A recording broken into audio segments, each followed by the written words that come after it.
Okay. So I'm continuing on. We're talking about the five faculties, powers, strengths, and I'm going to talk about the one energy. And the Pali word for this is Virya. And some definitions, translations I found were energy, determination, effort, strength. And I also later on found the definition of enthusiasm, which I kind of like because that definition comes easily to me. Now I'm going to read a little bit from our book, Reflective Meditation, Cultivating Kindness and Curiosity in the Buddha's Company, about Virya, but it's under the awakening factors, and I'll get to that a little later. But here's the section I'm reading. This awakening factor points to an active engagement with life, having the strength and energy to do what's needed, not collapsing or giving up. We're back to the Buddhist teaching about tuning the strings of a vina, the guitar-like musical instrument of his time, that we touched on earlier under the rubric of balanced effort.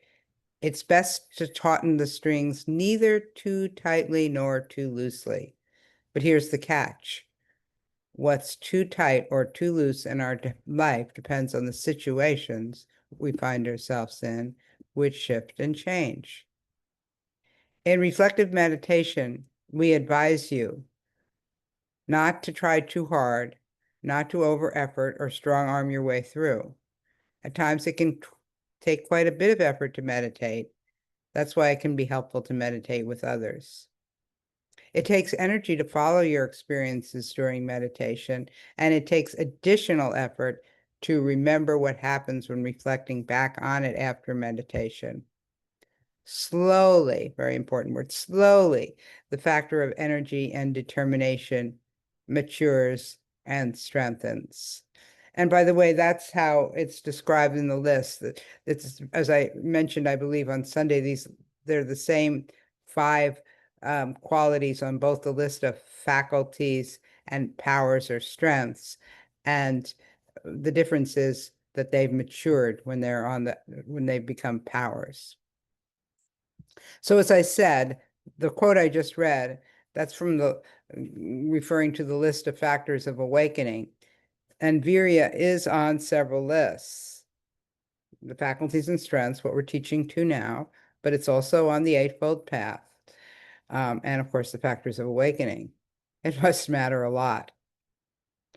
And the way I understand, I was very confused by this early on in my study of Buddhism, but what the understanding about these words that are on several lists, they're probably about a similar quality, but the function changes. Another example of something that's on several lists is sati, often translated as mindfulness or awareness. Um, but back to the list we're talking about, this faculty of energy um, develops into a power. And I don't know about you, but it feels more powerful to me. I feel more powerful when I have the energy to do what is needed, when I have the energy to do what is helpful to myself and helpful for others. So I think for the rest of this talk, I will use the translation of energy for Virya because I like that translation. Because the translation of effort has been problematic for me because it easily evokes over efforting. And I studied before doing this talk. I read many articles online about Virya, and their description of it still kind of evokes a kind of over efforting for me. Now, some of you might recall it was also in the book that my first meditation teacher, Ruth Dennison, nicknamed me Too Much Effort. This doing too much effort is was a strong habit of mine. And in many ways it worked, but not so well in meditation. But I really think I did too much effort back then because I really wanted to develop in the path of meditation and Dharma, and that's how I knew about how to develop. And I especially felt like I needed to develop because I was teaching only after, I'm not sure, it was a year or two of being a meditator myself. And I really felt like I needed to push it to really know, get it right. And I didn't know back then that what it took was time and diligence, which is another translation of Virya, rather than the kind of pushing and striving. And I think Ruth had something to do with this too, because many of the guided meditations she offered were confusing in this way. I heard a flip-flop between her words evoking gentleness and then evoking lots and lots of effort. And believe me, for me, sitting still for her 2 hour at times 2 hour meditation talks took a lot of over efforting. So in reflective meditation, we suggest that energy comes in part from curiosity.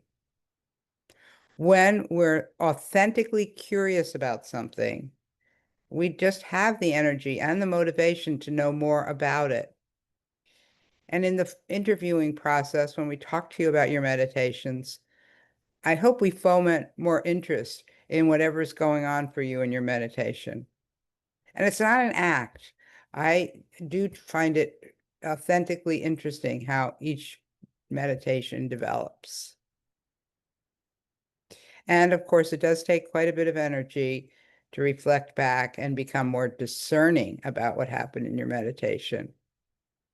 Though we do make some suggestions about remembering to try and curb the habit of over-efforting, though it sometimes or usually doesn't work with new people. But we often remind people who are newer to reflective meditation that they'll never remember all that happened, and that even remembering a little bit is enough. And hopefully we illustrate this because when people talk about remembering a little bit or segment of their meditation, I think we're mostly able to have an interesting conversation about it. And again, and it takes time and it takes patience and stick-to-itiveness. Um, in most or maybe some states of body mind, more and more is recalled over time. But maybe even more importantly, more and more reflection about what has been remembered. So I'm going to end this talk with a couple of quotes that I found online that I liked. Here's the first one. Right effort, they translated as effort, isn't trying to get anything where there's nothing to get. Rather, it's an effort to listen first to ourselves with greater sensitivity. I like that quote because I think that as we develop greater sensitivity, we're more likely to be kinder and act more ethically. The second quote, then practice itself is self-sustaining. As the more you practice, the more vitality and energy you'll find available. I also like this quote.